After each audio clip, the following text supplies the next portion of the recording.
telah menjadi bagian tak terpisahkan dari kehidupan masyarakat saat ini. Ribuan lowongan kerja online paruh waktu marak bertebaran di media sosial. Banyak akun-akun pribadi yang tidak jelas profilnya lalu lalang di beranda Instagram.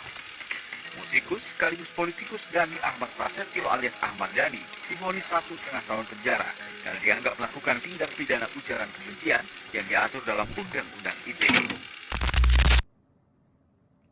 Assalamualaikum warahmatullahi wabarakatuh. Salam sejahtera bagi kita semua.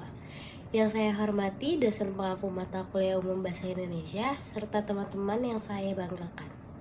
Perkenalkan, nama saya Fatihah Nurfaiza Yasmin dengan NIM 15214252024 dan saat ini menempuh pendidikan di Universitas Negeri Jakarta dengan program studi D4 Desain Mode Angkatan 2025. Pada kesempatan kali ini, saya berdiri di hadapan Bapak atau Ibu dan teman-teman sebagai Duta Bahasa Indonesia untuk menyampaikan pidato mengenai salah satu isu kebahasaan yang sangat dekat dengan kehidupan kita sehari-hari. Topik yang saya angkat adalah penggunaan bahasa Indonesia di media sosial.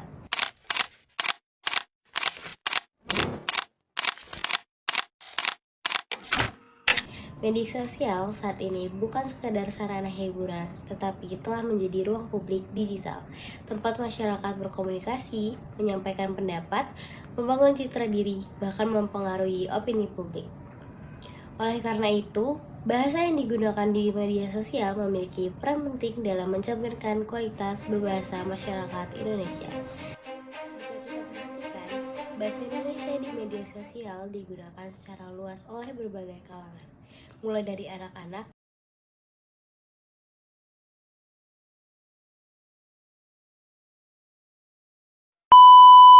hingga orang dewasa. Namun, penggunaan bahasa tersebut seringkali tidak sesuai dengan kaidah bahasa Indonesia yang baik dan benar.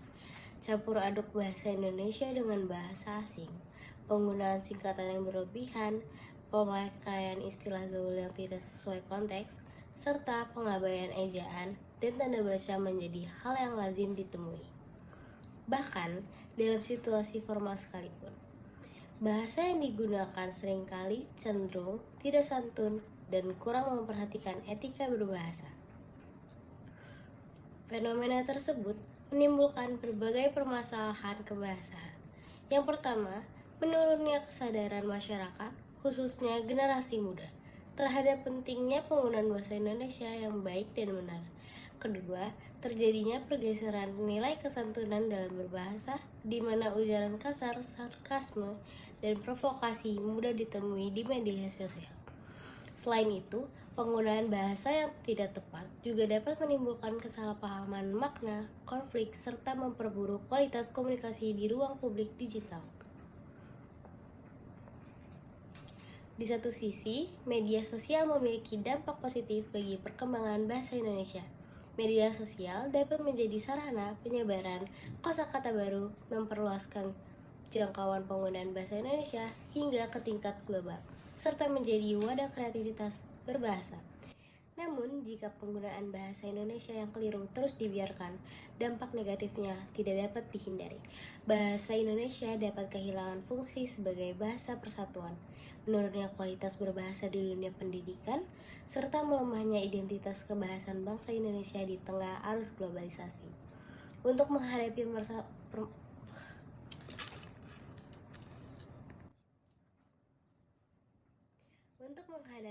permasalahan tersebut diperlukan kerjasama antara pemerintah dan juga masyarakat. Pemerintah dapat memperkuat program literasi kebahasaan digital, memberikan edukasi mengenai etika dan kaidah kebahasaan di ruang publik, serta mendorong penggunaan bahasa Indonesia yang baik melalui berbagai platform digital. Sementara itu, masyarakat diharapkan lebih sadar dan bertanggung jawab dalam menggunakan bahasa Indonesia, terutama di media sosial. Kita perlu memahami bahwa setiap unggahan, komentar, dan pesan yang kita sampaikan mencerminkan kepribadian sekaligus budaya bangsa.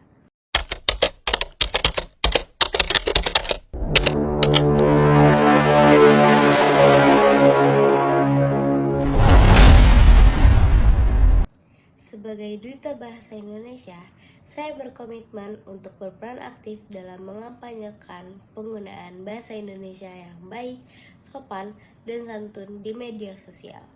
Program yang akan saya lakukan antara lain membuat konten edukatif kebahasaan, mengajak generasi muda untuk bangga menggunakan bahasa Indonesia, serta menanamkan kesadaran bahwa berbahasa Indonesia yang baik tidak menghilangkan kreativitas, justru memperkuat identitas diri.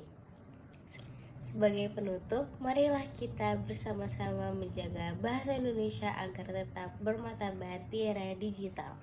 Gunakan bahasa Indonesia dengan bijak, santun, dan bertanggung jawab, khususnya di media sosial sebagai ruang publik bersama. Bahasa bukan sekadar alat komunikasi, melainkan cermin jati diri bangsa. Bahasa bukan sekadar bangsa, bahasa membangun peradaban. Terima kasih atas perhatian Bapak dan Ibu dan teman-teman semua. Wassalamualaikum warahmatullahi wabarakatuh. Utamakan bangsa Indonesia. Utamakan bahasa Indonesia, santun berbahasa di media sosial, kuatkan identitas bangsa.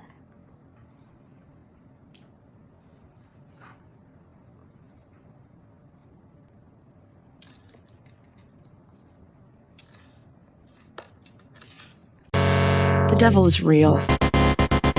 And he's not a little red man with horns and a tail. He can be beautiful. The impact of social media is undeniably harmful.